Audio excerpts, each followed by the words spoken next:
você como alguém que sempre ousou sonhar e acreditar nos sonhos de Deus.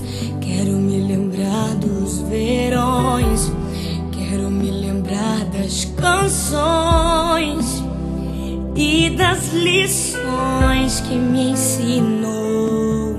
Se eu pudesse, voltaria atrás e te beijaria muito mais. Mãe, ouviria mais os seus conselhos. Sinto tanta falta do teu cheiro, de acariciar os seus cabelos, mas aprove a Deus te colher.